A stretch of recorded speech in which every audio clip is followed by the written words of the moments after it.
The goal for this video is to describe how humanistic psychology understands human nature. Now, humanistic psychology is pretty much the polar opposite of Freudian psychology. Whereas Freudian psychology looked at the mind, the psyche, diagnostically, as you would go to a doctor. Okay, you have problems. We're going to analyze the problem. We're going to fix the problem. There are problems that need to be fixed. Humanistic psychology looks at it a little different way. It looks at the human being in a more optimistic way. It says that human beings are inherently directed toward self-fulfillment, growth, and mental health. Inherently directed. That means of our very nature. It's within us to develop and grow and advance. And so long as there are not obstacles in the way, obstacles that either we have placed in our own path or that others, especially society, has placed in our path, so long as there are no obstacles, we will invariably develop and grow, even to finding and having a very fulfilled life, to being mentally, to being healthy in a mental way. Now, the two big names in humanistic psychology are Maslow and Rogers. Maslow's the most famous. You may well have heard about him, especially through the hierarchy of needs. And there are several needs. It's usually depicted as a triangle. And at the bottom of those set of needs are the physiological needs, what you need to survive. You need food, you need water, you need shelter, you need clothing. Without these, you simply will not survive. And then as you move up the ladder, you get to safety needs. And that's things like feeling secure, feeling safe. So, and then after that would come belonging needs. So experiences of love, feeling loved and accepted, friendship.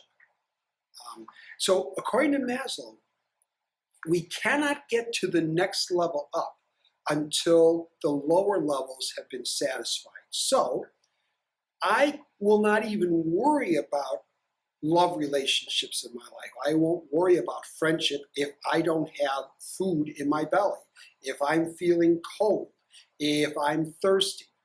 If I'm not feeling safe in my school, I can't learn because learning aesthetics is much higher up the ladder.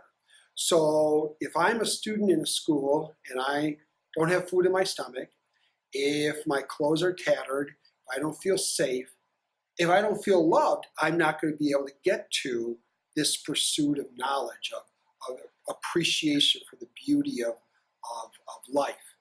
So those are the hierarchy of needs. Now, what a lot of people somewhat miss in that hierarchy of needs is that we will invariably move up that triangle as each need is satisfied. So in other words, once I'm feeling satisfied in my belly, I'm not thirsty, I will look to feel secure. Once that's done, I will start now looking for friendship.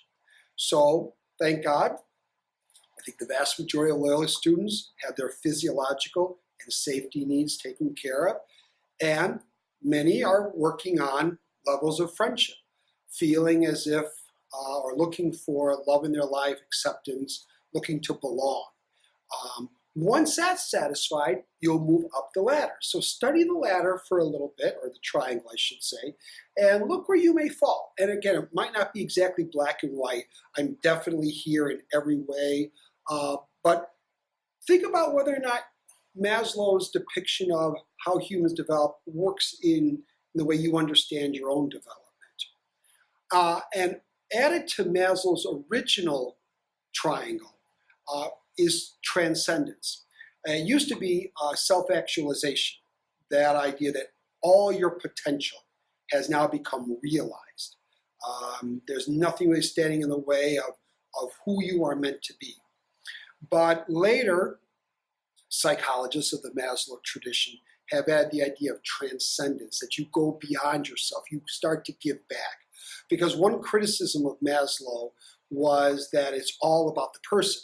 It's all about me feeling full, me feeling loved, me developing my aesthetics, and then me feeling self-fulfilled.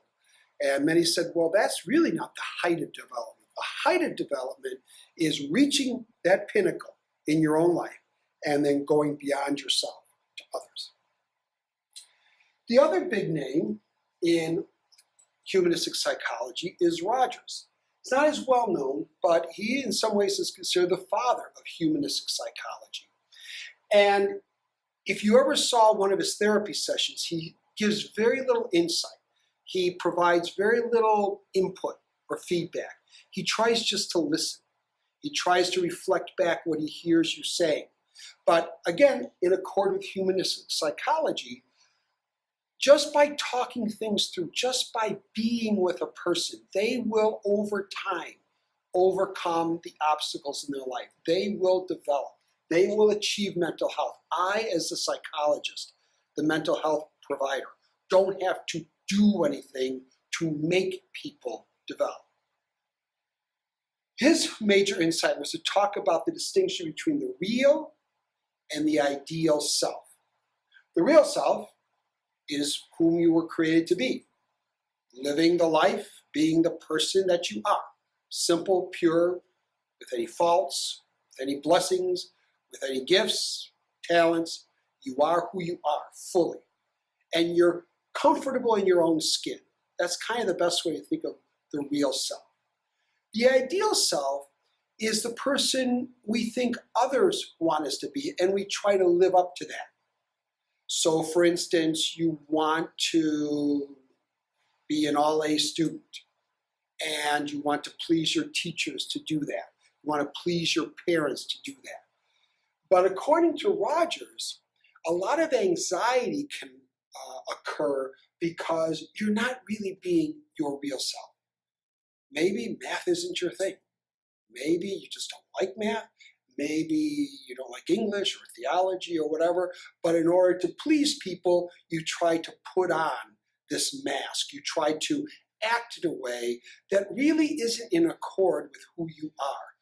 For Rogers, that is the source of mental disease or mental disability.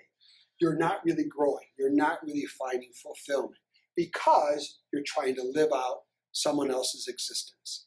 So, humanistic psychology, a positive view of humans, that humans will naturally grow and develop if just left alone and provided perhaps with some support in order to overcome obstacles that society or that the individual psyche puts in their way.